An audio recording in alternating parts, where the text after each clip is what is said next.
कहानी एक hardcore gamer के साथ शुरू होती है जिसका नाम केनिशी है। उसने अभी-अभी एक गेम खत्म किया है, जिसे पूरा करने में उसे पूरे 3 साल लगे। गेम क्लियर करने के बाद वह अपनी चेयर पर पीछे की ओर झुकता है और एक लंबी सांस लेता है। वह सोचता है कि गेम असल में कितना बोरिंग और डिसअपॉइंटिंग था। इतना लंबा समय लगने के बावजूद इस गेम ने उसे कभी कोई असली चैलेंज नहीं दिया। केनिशी को असल में एक ऐसा गेम चाहिए जो उसे उसकी लिमिट्स तक पुश कर सके। वह कुछ ऐसा डिफिकल्ट चाहता है जिसे हराने में उसे कम से कम 10 साल लगें। उसे एक रियल चैलेंज चाहिए, न कि ऐसा कुछ जिसे बस पेशेंस के साथ क्लियर किया जा सके। इसी सोच के साथ केनिशी तुरंत अपना अगला गेम सर्च करना शुरू कर देता है। वह अलग-अलग टाइटल्स, रिव्यूज और रिकमेंडेशंस को स्क्रॉल करता है, लेकिन कुछ भी उसका इंटरेस्ट नहीं जगा पाता। अचानक उसकी कंप्यूटर स्क्रीन ग्लिच करने लगती है। स्क्रीन पर एक अजीब टेक्स्ट दिखाई देता है, जो उसे एक ऐसे गेम का ऑफर देता है जो कभी खत्म नहीं होता और जादू से भरी एक फैंटेसी वर्ल्ड में सेट है। केनिशी की आंखें एक्साइटमेंट से चमक उठती हैं। उसने पहले कभी ऐसे गेम के बारे में नहीं सुना था जो कभी खत्म ना हो, और इस आइडिया से ही उसका दिल तेजी से धड़कने लगता है। बिना किसी हिचकिचाहट के वह उस पर क्लिक कर देता है। फिर उसे डिफिकल्टी लेवल सिलेक्ट करने के लिए कहा जाता है। ऑप्शंस इजी मोड से लेकर हार्ड मोड तक होते हैं, जो उसे बहुत ही स्टैंडर्ड और अनइंटरेस्टिंग लगते हैं। हालांकि जैसे ही वह नीचे स्क्रॉल करता है, उसे सबसे नीचे एक एक्स्ट्रा ऑप्शन दिखता है, जिसे हेल मोड कहा गया है। यह कुछ ऐसा है जो उसने पहले किसी गेम में नहीं देखा। उसकी एक्साइटमेंट आसमान छूने लगती है, क्योंकि उसे महसूस होता है कि शायद यही वह चैलेंज है जिसकी उसे तलाश थी। बिना दोबारा सोचे वह हेल मोड सिलेक्ट कर लेता है। इसके बाद वह समनर क्लास चुनता है और कॉन्फिडेंस के साथ स्टार्ट बटन पर क्लिक कर देता है। जैसे ही वह क्लिक करता है, कुछ अजीब होता है। उसकी स्क्रीन जोर से चमकती है और इससे पहले कि वह कुछ समझ पाता, वह सीधे कंप्यूटर स्क्रीन के अंदर खींचा चला जाता है। अगली बार जब उसकी आंख खुलती है, तो वह खुद को एक बिल्कुल अलग दुनिया में एक नवजात बच्चे के रूप में पाता है, जो एक गरीब सर्फ फैमिली में पैदा हुआ है और रो रहा है। उसके जन्म के कुछ समय बाद एक आदमी उसे प्यार से गोद में उठाता है और उसे एक नाम देता है, एलन। हैरानी की बात यह है कि एलन को अपनी इस सिचुएशन पर कोई दुख नहीं होता। अपनी पिछली लाइफ में वह एक 35 साल का ब्रोक गेमर था जो एक ऐसी डेड एंड जॉब में फंसा हुआ था जिसका कोई फ्यूचर नहीं था। उसकी तुलना में यह नई लाइफ उसे एक फ्रेश स्टार्ट जैसी लगती है। दोबारा जन्म लेना उसे एक बेहतर और ज्यादा मीनिंगफुल लाइफ जीने का सेकंड चांस देता है। अभी एलन सिर्फ 1 साल का है, इसलिए वह बोल नहीं सकता। हालांकि वह अपने दिमाग के अंदर बिल्कुल क्लियर सोच सकता है। वह अपने विचारों को व्यवस्थित कर सकता है, अपने आसपास के लोगों की बातों को समझ सकता है और हर चीज को ध्यान से ऑब्जर्व कर सकता है। उसे यह भी एहसास होता है कि इस दुनिया की कॉमन लैंग्वेज जापानी है। एलन और उसकी फैमिली एक फ्रंटियर विलेज में रहते हैं, जहां पायनियर्स जमीन जोतने के बदले एक लॉर्ड को टैक्स देते हैं। यह गांव अभी नया और अविकसित है, इसलिए इसका कोई प्रॉपर नाम तक नहीं है। एलन के पिता का नाम रोडन है, जो एक मेहनती और केयरिंग इंसान है और अपनी फैमिली को सपोर्ट करने के लिए सब कुछ करते हैं। उनके लुक और बिहेवियर से एलन अंदाजा लगाता है कि रोडन करीब 20 साल के होंगे। उसकी मां का नाम डीजा है और एलन का मानना है कि वह अपनी उम्र के आखिरी टीन्स, लेट टीन्स में होंगी। अपने पेरेंट्स को एक दूसरे के इतने करीब और प्यार से रहते देख एलन को लगता है कि जल्द ही उसके छोटे भाई बहन भी आ जाएंगे। उस रात जब एलन को सुला दिया जाता है, वह लेटे लेटे सोचने लगता है। उसे अचानक याद आता है कि इस दुनिया में उसे एक समनर होना चाहिए। उत्सुकता में वह अपने स्टार्ट्स चेक करने के लिए स्टेटस विंडो खोलने की कोशिश करता है, लेकिन जैसे ही वह ऐसा करता है, कुछ अनपेक्षित होता है। एक सिंपल विंडो के बजाय एक बड़ी सी किताब अचानक हवा में उसके ऊपर तैरने लगती है। इस नज़ारे को देखकर एलन डर के मारे चीख पड़ता है। उसकी आवाज तुरंत उसके पेरेंट्स का ध्यान खींच लेती है। एलन घबरा जाता है और पेरेंट्स के देखने से पहले ही उस तैरती हुई किताब को गायब कर देता है। उसके माता पिता उसे चेक करने के लिए अंदर आते हैं, लेकिन जब उन्हें कुछ नहीं दिखता, तो उन्हें लगता है कि शायद वह नींद में आवाज निकाल रहा था। ये सोचकर कि कुछ गंभीर नहीं है, वे चुपचाप कमरे से चले जाते हैं। उनके जाने के बाद एलन सावधानी से उस किताब को वापस बाहर निकालता है।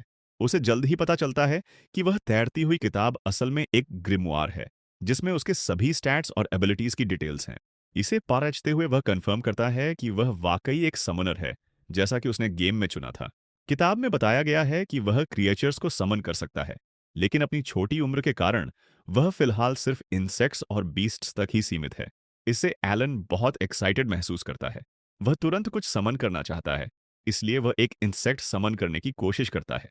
हालांकि वह चाहे कितनी भी कोशिश कर ले, कुछ नहीं होता। कई नाकाम कोशिशों के बाद एलन खुद को शांत करता है और गहराई से सोचता है। उसे ग्रिमोire में एक और स्किल क्रिएट दिखाई देती है और वह पहले उसे इस्तेमाल करने का फैसला करता है। जब वह इसे एक्टिवेट करता है तो आखिरकार कुछ होता है। उसके सामने एक इंसेक्ट का क्राफ्टिंग कार्ड आ जाता है। इसे देखकर एलन को समझ आता है कि किसी क्रिएचर को समन करने से पहले उसे उसे क्रिएट करना होगा। अब जब उसके पास कार्ड है तो वह इंसेक्ट को ढंग से समन करने की तैयारी करता है। जैसे ही वह यह करने वाला होता है, उसकी माँ उसे चेक करने आ जाती है। एलन तुरंत रिएक्ट करता है और सोने का नाटक करते हुए लेट जाता है। उनकी माँ के जाने के बाद भी उसे महसूस होता है कि वह अचानक बहुत थक गया है। उसकी पलकें भारी होने लगती हैं और वह समझ जाता है कि खुद को जबरदस्ती जगाए रखने का कोई फायदा नहीं है। वह सोने का फैसला करता है और अगली सुबह फिर से कोशिश करने की सोचता है। अगली सुबह जब उसके पेरेंट्स उसे नहीं देख रहे होते, एलन फिर से अपनी ग्रिमोire बाहर निकालता है। इस बार वह समनिंग पूरी कर लेता है। पलक झपकते ही एक जायंट ग्रास हॉपर प्रकट होता है और सीधे उसके चेहरे पर कूद जाता है। एलन घबरा जाता है, लेकिन जल्दी ही संभलकर उसे ऑर्डर देने की कोशिश करता है और अपनी बात मानने को कहता है।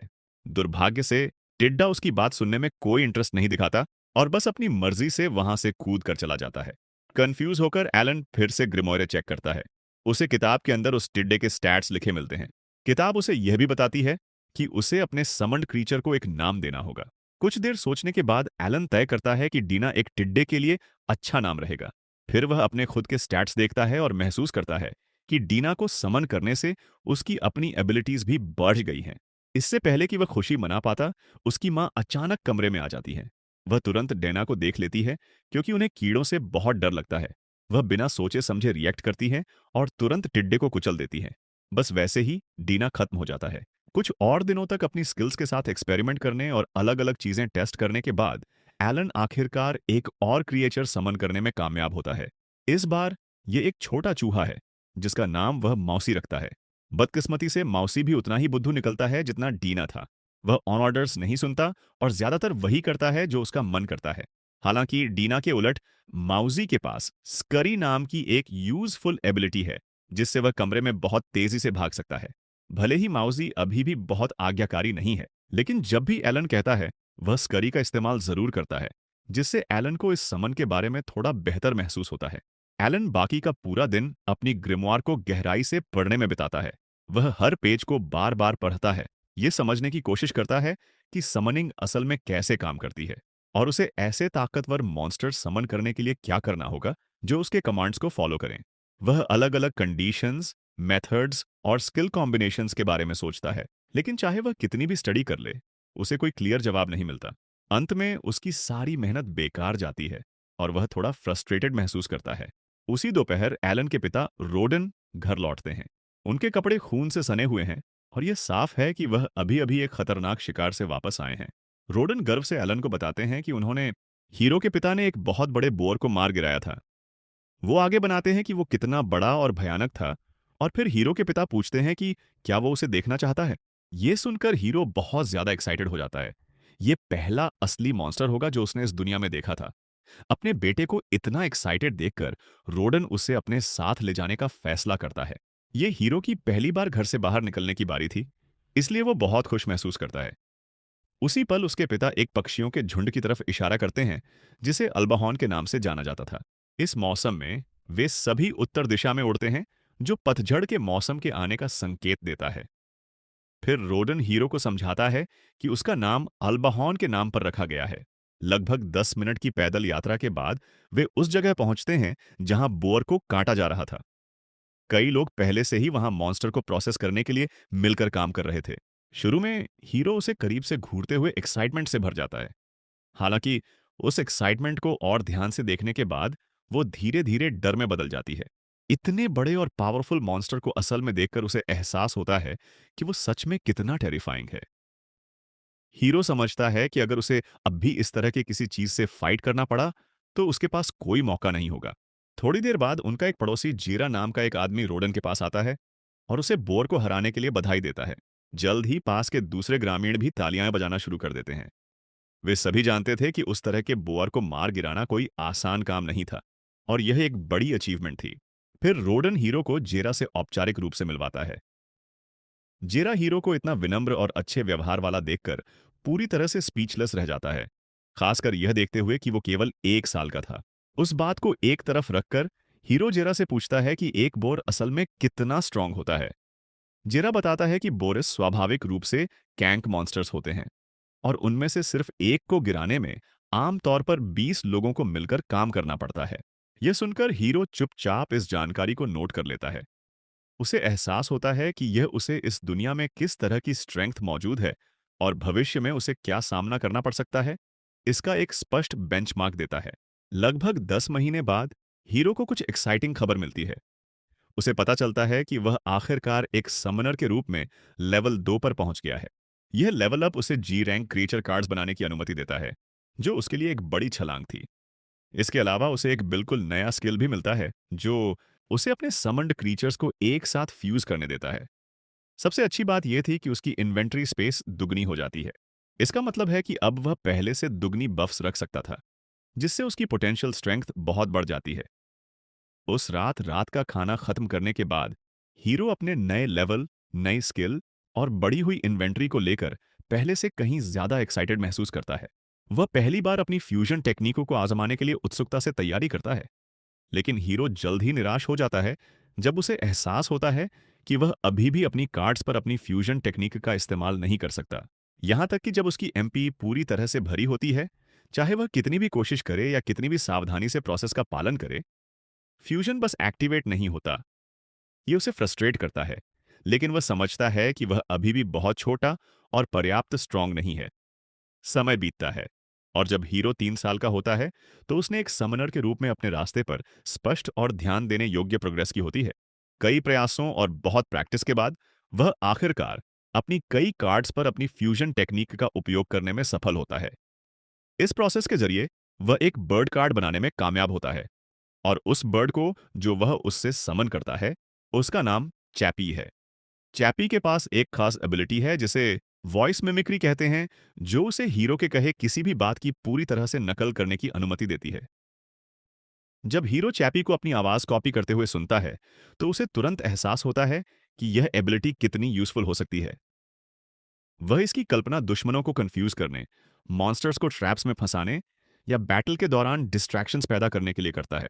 जैसे ही हीरो अब तक सीखी गई हर चीज को देखता है, उसे लगता है कि यह दुनिया कितनी गहरी और कॉम्प्लेक्स है। वह ईमानदारी से खुद से मानता है कि यह दुनिया हार्डकोर गेमिंग का पीक लगती है, जो उसके पिछले जीवन में अनुभव की गई चीजों से कहीं ज्यादा थी। जब दोपहर के 3 बजे होते हैं, तो हीरो की एक दोस्त, करीना नाम की एक लड़की, प्ले डेट के लिए आती है। हमेशा की तरह वे नाइट्स और वुडन स्टिक्स से सोर्ड फाइट खेलना शुरू कर देते हैं। शुरू में हीरो उसे कम आंकता है, ये सोचकर कि उसके लिए जीतना आसान होगा। हालांकि उसे आश्चर्य होता है, करीना उससे कहीं ज्यादा तेज और एजाइल होती है जितना उसने उम्मीद की थी। वह तेजी से चलती है, उसके अटैक्स को डॉज करती है और हीरो के रिएक्ट करने से पहले ही स्ट्राइक करती है। हीरो उसकी पेस को बनाए रखने के लिए स्ट्रगल करता है और इससे पहले कि उसे एहसास होता, वह फाइट हार जाता है। दिन के अंत तक हीरो करीना से बुरी तरह से थककर हार चुका होता है। उसका शरीर दर्द करता है और उसका प्राइड टूट गया था। लेकिन डिस्करेज्ड महसूस करने के बजाय उसने चुपचाप खुद से वादा किया कि वह अपनी अगली बैटल से पहले स्ट्रॉन्गर बनेगा। उस रात परिवार को एक जरूरी खबर मिलती है। देजा बताती है कि वह प्रेग्नेंट है। यह सुनकर हीरो अपने पिता से कहता है कि वह आलू काटने में मदद करना चाहता है, क्योंकि उसकी मां अब उतनी मदद नहीं कर पाएगी। गहरे में हीरो जानता है कि वह शारीरिक श्रम करने में ठीक रहेगा, क्योंकि अब उसके पास एक वयस्क की स्टेमिना है। हालांकि उसके माता पिता यह नहीं जानते थे। वे उसे धीरे से बताते हैं कि उसकी उम्र के बच्चे को काम नहीं करना चाहिए और उसे इसके बजाय खेलने और मजे करने पर ध्यान देना चाहिए। वे उसे करीना के साथ समय बिताने के लिए एनकरेज करते हैं, क्योंकि उन्होंने देखा था कि जब वे रात में एक साथ खेलते हैं तो वह कितना खुश दिखता है। वे यह भी बताते हैं कि वे हीरो के अप्रेजल सेरेमोनी का बेसब्री से इंतजार कर रहे हैं। हीरो को कोई अंदाजा नहीं था कि वह क्या है, इसलिए वे समझाते हैं कि जब वह 5 साल का हो जाएगा तो एक डिवाइन सेरेमोनी होगी, ताकि यह तय किया जा सके कि उसके पास किस तरह का टैलेंट है। वे सच में उम्मीद करते हैं कि हीरो को एक अच्छा टैलेंट मिलेगा, एक ऐसा टैलेंट जो आखिरकार उनके परिवार को सर्फ्स के रूप में जीवन से मुक्त कर सके। कुछ महीनों बाद सर्दियों के मौसम में हीरो गलती से डीना को रखना भूल जाता है। इस वजह से उसकी मां अचानक इंसेक्ट को देख लेती है। डर कर थीरिया फिसल जाती है और जमीन पर गिर जाती है। जब रोडन उसे देखने के लिए अंदर भागता है, तो वह उसे बताती है कि उसका पानी टूट गया है और बच्चा आने वाला है। करीना उस समय पास में ही होती है, क्योंकि वह और हीरो एक और प्लेडेट कर रहे थे। रोडन तुरंत करीना से उसके माता पिता को लाने के लिए कहता है, क्योंकि उन्हें चाइल्ड बर्थ में मदद करने का एक्सपीरियंस था। कुछ ही देर बाद जेरा और उसकी पत्नी मटिल्डा थेजा की मदद के लिए पहुंचते हैं। मटिल्डा स्थिति को संभालती है और बच्चे को डिलीवर करने की तैयारी करती है। वह तुरंत सभी पुरुषों को घर से बाहर निकलने का आदेश देती है, यह कहते हुए कि उसे ठीक से काम करने के लिए प्राइवेसी की जरूरत है। लंबी रात बीत जाती है और अगली सुबह तक लड़के एक बच्चे के रोने की आवाज सुनकर उठते हैं। वे दौड़कर जाते हैं और पाते हैं कि बच्चा सुरक्षित रूप से डिलीवर हो गया है। डीरजा रोडन से बच्चे का नाम रखने के लिए कहती है। बहुत ज्यादा सोचे बिना रोडन उसका नाम मैश रखने का फैसला करता है। देजा को तुरंत नाम पसंद आता है, लेकिन कुछ सेकंड के लिए सोचने के बाद वह सोचती है कि क्या यह नाम किसी मॉन्स्टर से आया था। रोडन मानता है कि ऐसा ही था, लेकिन देजा इस बात से इनकार नहीं कर सकती कि यह अच्छा लगता है। वह हंसना शुरू कर देती है और बाकी सब भी उसमें शामिल हो जाते हैं। जब वे एक साथ हंसते हैं, तो हीरो चुपचाप उन्हें देखता है और हर चीज पर वापस सोचता है। हीरो को एहसास होता है कि वह कभी सच में नहीं समझा कि उसे पहली जगह में क्यों रीइंकार्नेटेड किया गया था। एक खराब बैलेंस वाले हार्डकोर गेम खेलने की अपनी डेस्परेट इच्छा के अलावा उसे याद आता है कि उसका पुराना जीवन कितना मिजरेबल और मीनिंगलेस महसूस होता था, और उसे एहसास होता है कि उसे पीछे छोड़कर वह पूरी तरह से ठीक है। इस नई दुनिया में वह आजाद, अनरिस्ट्रेन्ड और संभावनाओं से भरा महसूस करता है। किसी भी और चीज से ज्यादा वह जानता है कि यह नया परिवार उसके नए जीवन का सबसे अच्छा हिस्सा है।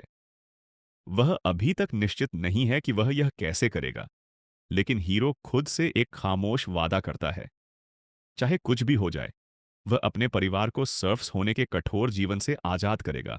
यह एपिसोड 1 था। अगले हिस्से को मिस न करने के लिए सब्सक्राइब करें और अगला वीडियो देखें।